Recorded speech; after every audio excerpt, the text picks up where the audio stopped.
Good afternoon, everyone. I'm your digital host, Tatiana White, and I'm coming to you all today just with a press conference regarding the multi-boat crash that happened on Smith Lake during a Major League Fishing tournament that killed 3 men in April. If you all remember, the 3 men that were killed were John Clark, Jeffrey Little, and Snead Councilman Joey Broome, and all three were killed in that crash. And so in May, the family of Joey Broome, they sued Major League Fishing and MLF's Flint Davis and guide boat captain Gary Holcomb for his death. And then just about a month ago, if you all remember, in September, a second wrongful death lawsuit was filed by Jeffrey Little's wife. And so today we also just found out that that professional angler, Flint Davis, he was indicted on 3 counts of manslaughter connected to that boat crash. And so right now we have 48 Nick Ballinger, and he is actually at the press conference in the district attorney's office.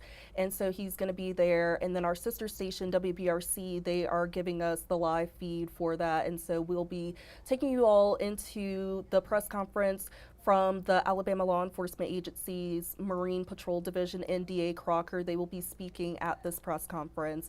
And so let's get you all on over to this press conference where they will share more on the incident and about possibly the indictments and stuff that we just learned about today.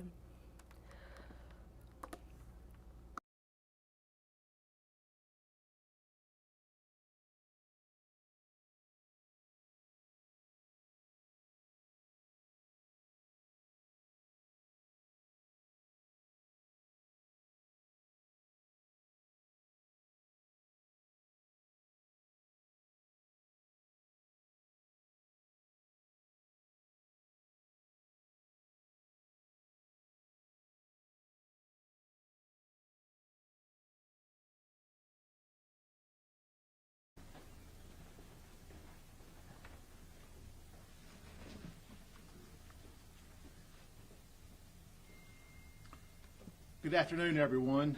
I'm District Attorney Champ Crocker, and joining me today from the Alabama Law Enforcement Agency, Marine Patrol, are Chief Matt Brooks, Lieutenant Chad Pate, Senior Trooper Kyle Stevenson.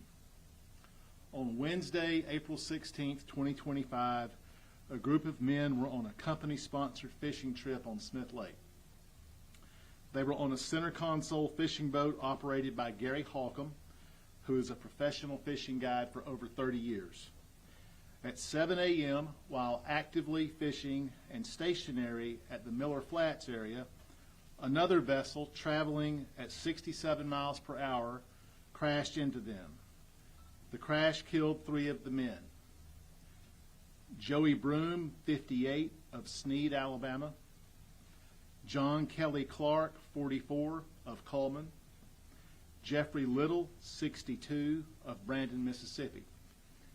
Seriously injured were Gary Holcomb of Cullman and Luke Morgan of Albertville.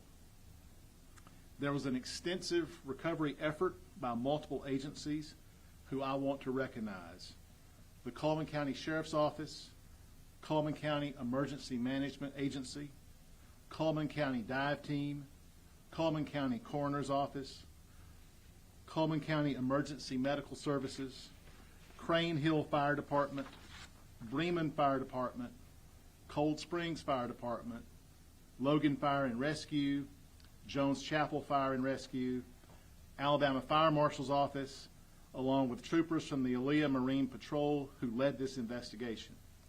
I also want to recognize the Alabama State Bureau of Investigation and the Tennessee Wildlife Resources Agency who assisted Marine Patrol in the post-crash investigation. This was a complex and time-consuming investigation. When the investigation was completed, the findings were presented to a Cullman County grand jury. That happened yesterday. The grand jury is made up of 18 citizens from all walks of life. The grand jury took an oath to diligently inquire into all indictable matters that occurred in Cullman County and to seek the truth without envy, favor, or malice. A grand jury has the authority to indict and the authority to dismiss.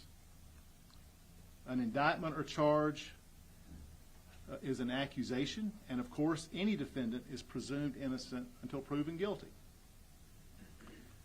This matter has gotten a lot of attention, but I want to emphasize that no one has more information about this case than the grand jury.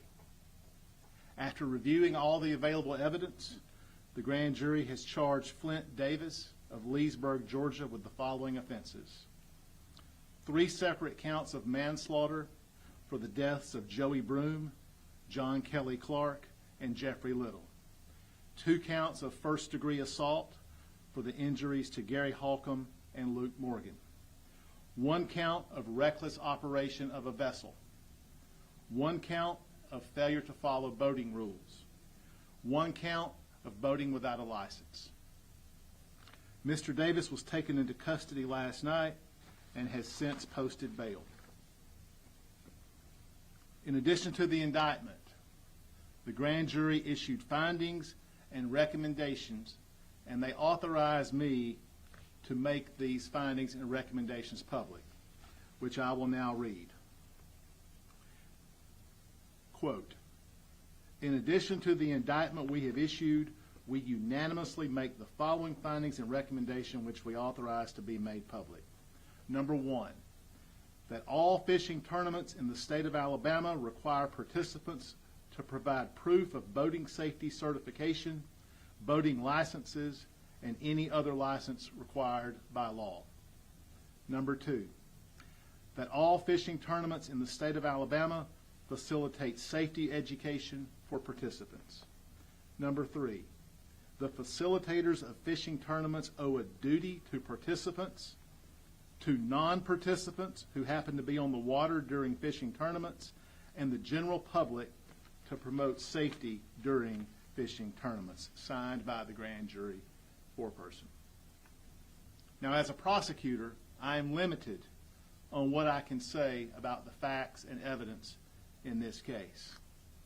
However, the rules of professional conduct make an exception on matters of public safety. We are not taking any questions today for several reasons, but this crash was caught on video. After consulting with the victims, families, and law enforcement, I have authorized the release of a limited portion of this crash. There are rules of the road when it comes to the water, just like there is on the highway. And we want the public to understand and follow these rules and to appreciate the dangers of not doing so, and to appreciate the potential dangers of boating. We're going to play this video for you in just a moment. What we're going to show you is 11 seconds long. And after I speak, Chief Brooks will have some remarks. Go ahead.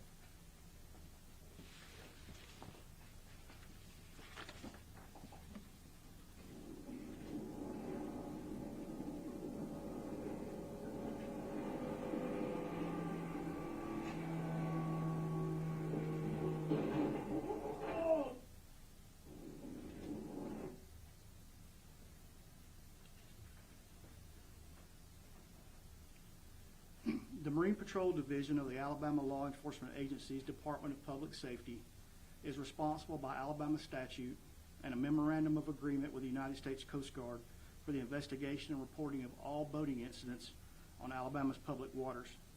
On the morning of April 16th, Marine Patrol troopers, along with numerous local law enforcement and rescue agencies, responded to a 2-vessel collision that occurred on Smith Lake in Cullman County.